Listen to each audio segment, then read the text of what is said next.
Hi guys, welcome back to my channel. This is the first time I've podficked in a long time. I don't know how long it's been. It's probably been like 2 weeks, but whatever. It's been a while. Today I have a new fic that I posted at the beginning of May, almost a month ago. Wow. Damn, it's a lot outside. Anyways, this fic is called No Peace for Me. Yeah, it sounds lovely, doesn't it? Also, if there's any loud background noise, it's probably because I'm hanging out in my garage. We have a couch in here and a TV, and I'm just hanging out in the garage. But the garage door is thin, so I can hear through it, and so are the walls. The walls are very thin.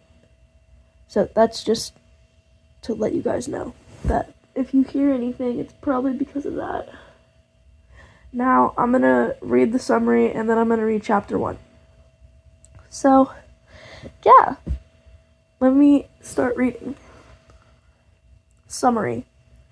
Peace is something we all wish for. Peace is something that comes easy for some and harder for others. Izuku Midoriya is part of the latter. The only thing is, he never gets a moment of peace. Something's always going on. Attempt on his life, framed, someone trying to commit, tortured, and arrested. Yeah, that's not fun. Chapter 1. Arrested and released. Maybe. Teenage boy arrested at Aldera Junior High this morning. Reasons are unknown. Further questioning with the police will be broadcasted. Stay tuned for more information. Shota sighed as he closed the laptop displaying the news footage from the morning prior. So, he started, leaning back in the chair he sat in the rat's office. The boy who got arrested as the mysterious Deku we've been hearing about. Wait. It should say that's the boy. Sorry. I was so confused. That's the boy who got arrested as the mysterious Deku we've been hearing about. No, wait, I had it typed right. Sorry, guys. I'm questioning myself. Anyway. Yes, Nezu answered, dutifully taking a sip of his tea. And he applied for the UA entrance exam prior to this? Yes. And you still want him to participate? Yes. Why? Shota couldn't help but ask. The boy was suspected to be the most feared mastermind villain in Japan since All for One. Why would Nezu want the boy to participate despite that? He's quirkless, Nezu said, as if that explained everything. When Shota just raised an eyebrow in question, the principal continued. I want to see if he can get in through either of the entrance exams. Also, I happen to have met the boy on several occasions, and not once did I feel any malicious intent from him. Not malice, sorry. Either exam, Shota asked. Does he know someone in a high place that can recommend him? Yes, his father, the number 3 hero dragon, Nezu said, making Shota's blood run cold. Shota hasn't had one good interaction with the hero, and to hear he reproduced is honestly scary. Anyways, Nezu continued, the boy will have a meeting with Shikauchi in a few hours. I heard that he asked for 2 of his friends to be present during the interrogation, but the boys need their legal guardian's permission. Nezu had a knowing glint in his eyes. Shota groaned. Do I know either of these boys? He asked, glaring at the principal. Shinzo was asked to attend. Aizawa's blood ran even colder than before. His son was friends with this boy? He had heard Hitoshi talking about a new friend to Hizashi just a few months ago. The pair, being his parents, wanted to meet this friend, but Hitoshi said that the boy was too busy studying. Did Hitoshi know about the boy? He shook his head. He couldn't go through that train of thought. He didn't want to think that his son would knowingly hang around a dangerous villain. Just as the man was coming down from his spiraling thoughts, his phone buzzed with a notification. He checked it. Speak of the devil and he shall appear. It was Hitoshi. Hito. Hey, so my friend kinda got arrested and he wants me to be there when he shares his testimony. Another text came through. Hito. Neither of his parents can make it, so he wants people he trusts to be there. Plus, Tsukauchi's the one taking his testimony. Shota sighed. He knew his son wouldn't stop pestering him until he got the answer he was looking for. So Shota replied, Sho. As long as you stay with Tsukauchi as much as possible, when you get there, tell Deku I said hi. A new message adorned his screen just seconds after his response. Hito, you know that he's Deku? Sho. Yes. Nezu showed me the footage of his arrest, and he also told me you were asked to attend by the boy. Sho. Just don't get into any trouble, and we'll be fine. Hito. Yes, sir. Shota smiled at the conversation. He knew his son. He knew he'd never be associated with a villain unless he had good reason. Of course, he was still going to get to the station in case anything happened. Izuku honestly wasn't surprised when the Masutafu police decided to show up to his school and arrest him. He didn't do anything, of course, but he was being blamed for at least 80 different crimes. Damn his father's lackeys. None of them liked him, so of course they'd team up to try and get him arrested. Well, it certainly worked. Currently, he was sitting in an interrogation room. He was cuffed to the table with quirk-suppressing cuffs, even though he'd told the police he was quirkless. They thought he was lying, even though they had access to his file. Maybe they just wanted to give him the cuffs that literally pierce your skin to suppress your quirk. He wouldn't put it past them. There was one officer in the room. The detective who was going to conduct his interrogation was currently busy getting the two boys Izuku had requested to be there when he gave his testimony. Why them? Well, that train of thought was interrupted by a hand in his hair slamming his head into the brick wall behind him. The boy didn't make a sound as the police officer pulled his head away from the wall, most definitely bleeding, before repeating the action 2 more times. Then the asshole had the audacity to kick him in the abdomen with his fucking steel-toe boots.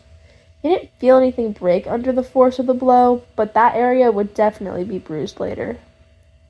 Once the officer decided that kicking Izuku wasn't going to get him any reaction, he slammed Izuku's head into the table in front of him. Izuku lost count of how many times as his vision blurred, blood dripping down from his hairline into his eyes. It was at least 10 times. His nose broke near the beginning of the man's need to slam him into the fucking table.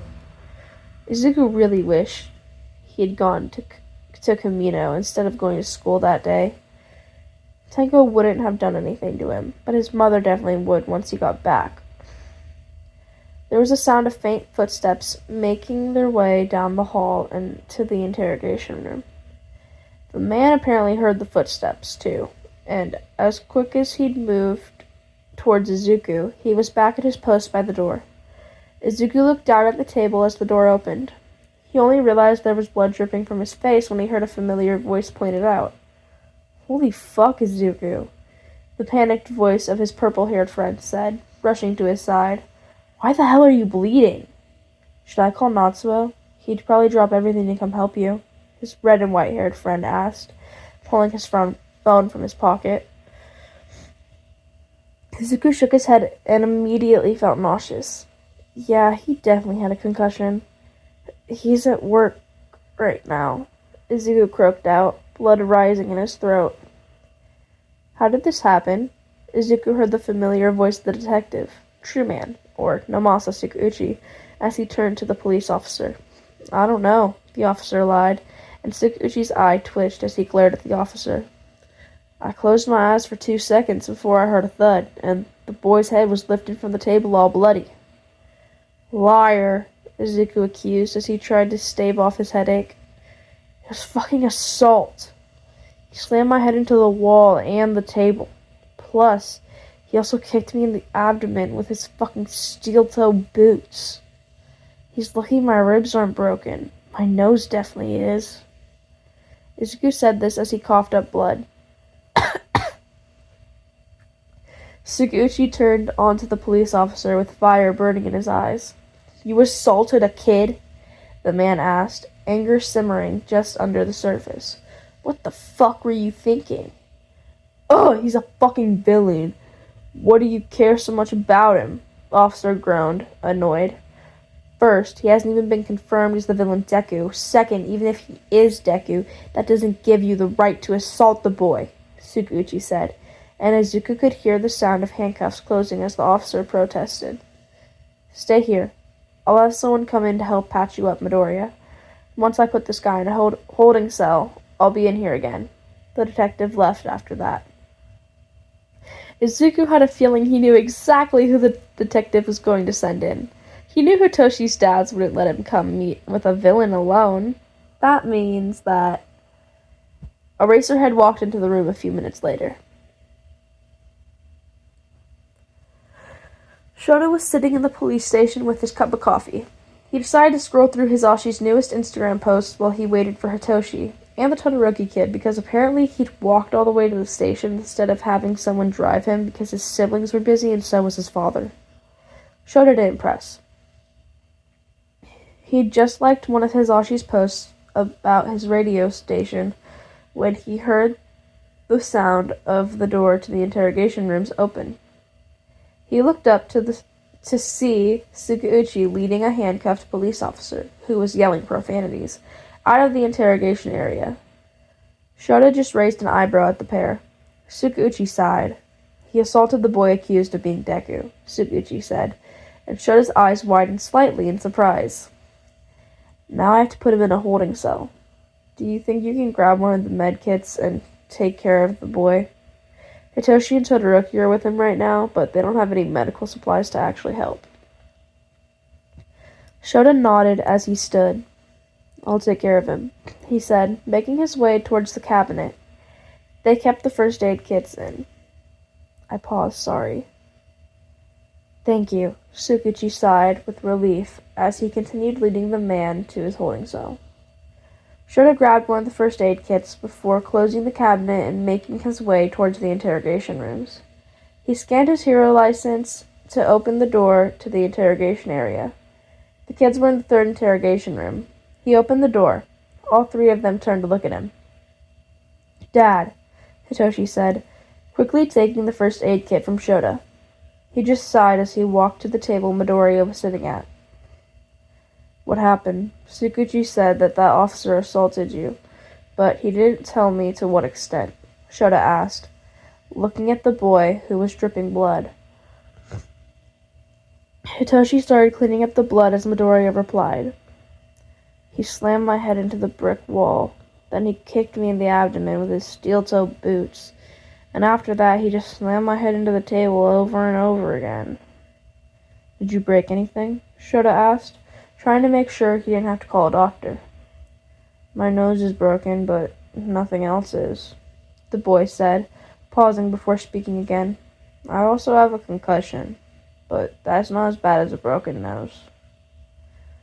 "I called Natsuo. He'll be here in a minute or less," Todoroki said, pocketing his phone before helping Hitoshi clean Midoriya's wounds. "Well, now Tenko's gonna kill me. I'd say thanks a lot sarcastically, but I'm genuinely grateful, so thank you, Shota," Midoriya said, leaning back in his chair slightly. "Who's Natsuo?" Shota asked, taking out some gauze from the first aid kit. "Me," a voice said from behind Shota at the door. Shota turned around to see a tall boy who looked like he was in his late teens, and he had spiky white hair and gray eyes. He looked a little bit like Todoroki. "I'm Natsuo Todoroki," the boy replied, walking around the table to get to his patient. So Shota was right about him being related to Todoroki. Great. "I have my medical license, so don't worry." The boy got to work treating Midoriya's serious wounds. His head and his nose were seriously injured. By the time the older Todoroki was done treating all of Midoriya's wounds, the boy had bandages wrapped all the way around his head, a splint on his nose, bandages wrapped around his torso. Those were covered by his shirt, but they're still worth mentioning. And bandages wrapped around his hands. "Did you tell Tenko?" Midoriya asked, after Todoroki finished with the last bandage on his left hand. "He's gonna come check on you when you're not in the police station," Todoroki said, packing up his medical supplies. "Phew," the boy sighed, leaning back in his chair. "I didn't feel like dying right after getting my ass beat." "Tenko would not have killed you, idiot," Todoroki said, rolling his eyes. "I was supposed to go visit him yesterday instead of going to school, but I missed the train and went to school anyway, so he's probably pissed at the fact I got arrested just because I didn't go visit him. He's more worried than mad. He called me yesterday and said it was his fault. He said that if he'd just come to pick you up from the house, you'd still be with him and not in the police station." Todoroki had his hand on Midoriya's shoulder as he spoke. "He'd still act mad," Midoriya said, rolling his eyes at the older Todoroki. "He's my brother. That's what he does." "Yeah, I know, but at least you know that it's an act he puts on," Todoroki said, getting a laugh out of the boy. "I have to get back to work. Feel better, Izuku. I'll be back when it's time to pick you up. Then you can actually go visit Tenko." "Bye, Nat," Izuku called. At the same time, the younger Todoroki and Hitoshi said, "Bye, Natsu." The older Todoroki just smiled and waved at the three before closing the door to the interrogation room behind him. Shota sighed. A few seconds passed. So, Shota looked up to meet green eyes. "Is the interrogation being postponed, or are we still on?" "Unless you have any objections, we'll continue with the interrogation," Shota said, looking at the boy skeptically. "I don't have any objections. I just want to get out of here and see my family," the boy said, smiling. "I thought you didn't want to see your mom," Todoroki said, looking at Midoriya confused. "I'm not talking about my actual family, Shoto. I'm talking about Toya, Himiko, Eri, and you guys, my found family," Midoriya said, looking at Todoroki with a soft look in his eyes. "Oh, I see," Todoroki said, smiling slightly. "Thank you for explaining, Izuku." "It's no problem, Shoto," Midoriya said, giggling. "Hey, speaking of Eri, who's taking care of her right now?" Hitoshi asked, running his hand through Midoriya's hair. "Interesting." "Herself," Midoriya said, sighing. "No one was available to watch her yesterday, so I was going to take her with me to visit Tenko, but then I missed the train, so I asked if she was okay with being alone for a little while." Midoriya seemed to realize something. "Holy shit, she's probably worried sick. Shoto, can you call Tenya and ask him if he can drop by my apartment and check on Eri?" "Tenya said his family had a meeting to attend today, so he won't answer the phone," Todoroki explained as Midoriya cursed under his breath. "What about Katsuki? He'd be willing, or his parents?" Hitoshi suggested. "Yes, Kashan! Call Kashan!" Midoriya said, immediately turning to Todoroki with a fire burning in his eyes.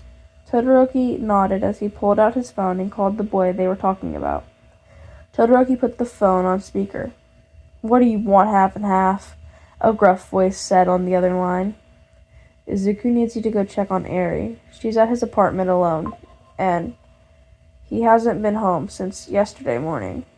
Eri probably saw the news, and he wants her to know he's okay," Todoroki said, explaining everything. "Why the fuck did he leave her alone? She's like 7, the boy on the other line said, moving around. "No one was available to babysit on such short notice, since I wasn't even supposed to be at school yesterday. She has access to the weapons anyway, and she knows how to use them properly. I taught her myself," Midoriya said, looking annoyed. "Yeah." There was the sound of the door slamming on the other line. "That's totally normal. A 7-year-old who knows how to fire a pistol and use a knife to immobilize their opponent. Do you realize how crazy you sound?" "Hey, I learned how to fire a gun at the age of 5, and I learned how to use a knife at 4, Midoriya said defensively. "Be glad that she can protect herself." "Yeah, whatever. How are the cops treating you?" "I got assaulted by one, but other than that, I've been treated the same way as normal." "We'll come back to the assault part, but you've basically just been treated like a piece of shit, that's what you're saying, right?"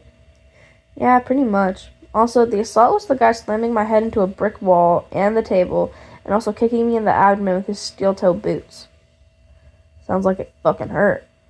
It's not like you're not used to that treatment, though. No, I'm not. But it's different when it's a cop, or someone with legal power. It hurts more, I guess. Mental pain, not physical pain. Anyone could do that much damage, if not more.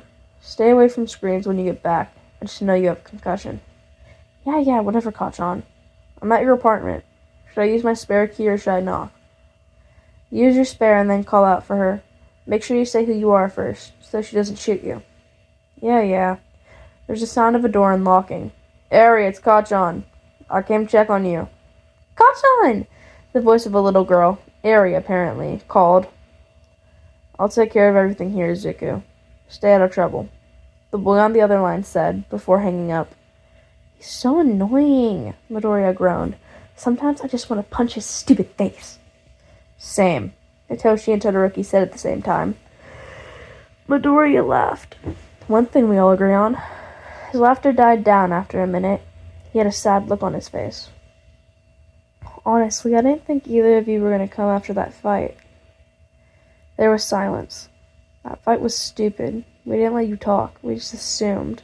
We shouldn't have done that, Hitoshi said, his fists clenched. I shouldn't have used my quirk against you. I thought you were threatening us, and I didn't want to be hurt by another person I care about, Todoroki said, his fists also clenched. Silence enveloped the room. It shattered like glass. What's this fight? Shota asked, raising an eyebrow. It's none of your business, Midoriya bit, glaring at Shota. If the fight involves my son, it is my business, Shota said, leaning forwards with his forearms resting on the table. I told Hitoshi and Shoto about Deku, how all the stupid fucking villains were blaming a non-existent threat. Midoriya glared at Shota. I told them I was Deku, and when I took a step forward, Shoto used his ice to block me off from them. There, Eraser. You happy? Midoriya's eyes glistened with unshed tears as he continued to glare at Shota. Shota didn't say anything.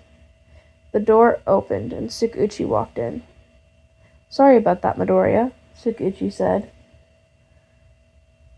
sitting in the chair next to Shota.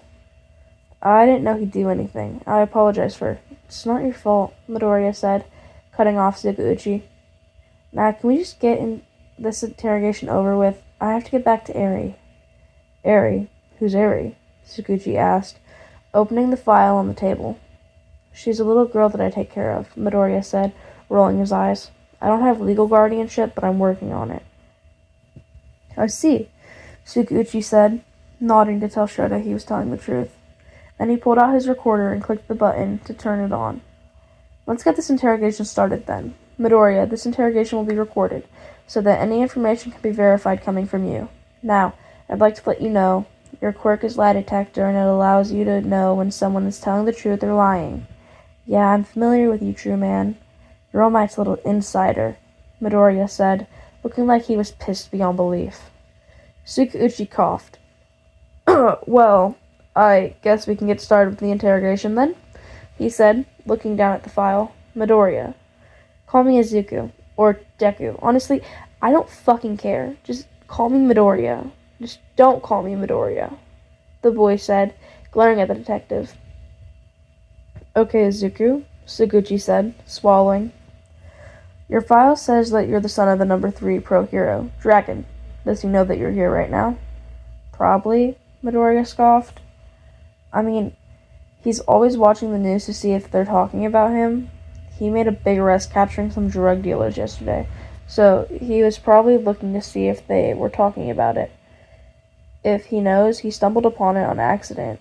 He doesn't really care about me. He'll only care if this affects him. True, Tsukuchi said, a sour expression on his face. Are you close with your father, or are you closer to your mother? My father's an asshole. I hate his guts. Midoriya. Izuku said, rolling his eyes. And my mother's gonna disown me after this incident. She's been waiting for me to fuck up, so she'd have another excuse other than the fact that I'm quirkless. She's never liked me. She's always favored Tenko over me, and she feels like I'm in the way of her connecting to her eldest, when in reality it's her dumbass of a husband that's the problem. True, Sukuuchi said, pursing his lips. Do you have a close relationship with any adult? I mean, Kumo and Katsuki's parents are adults, and they're nice to me. I guess we're close, Izuku said, looking the detective in the eye. True, Sukuuchi said, sighing slightly. Who's Katsuki and Kumo? Katsuki Bakugo. He's my childhood best friend, son to Masaru and Mitsuki Bakugo. They're fashion designers. Kumo's my brother's babysitter, since our father thinks he's incompetent. True, and who is Tenko? You mentioned him, but there's no one in your file named Tenko. Tenko Shimura. He is my biological brother, but my legal cousin. My mother gave birth to him 6 years before I was born, on the 4th of April. My father said he wasn't ready to take care of a kid. My mother was forced to give away her firstborn son. Yes, she could have gone to the court against my father for custody, but she chose her marriage over her son. She decided to ask my uncle, Kotaro Shimura, to take care of Tenko and adopt him. He reluctantly accepted. That's why he's legally my cousin. I see. True.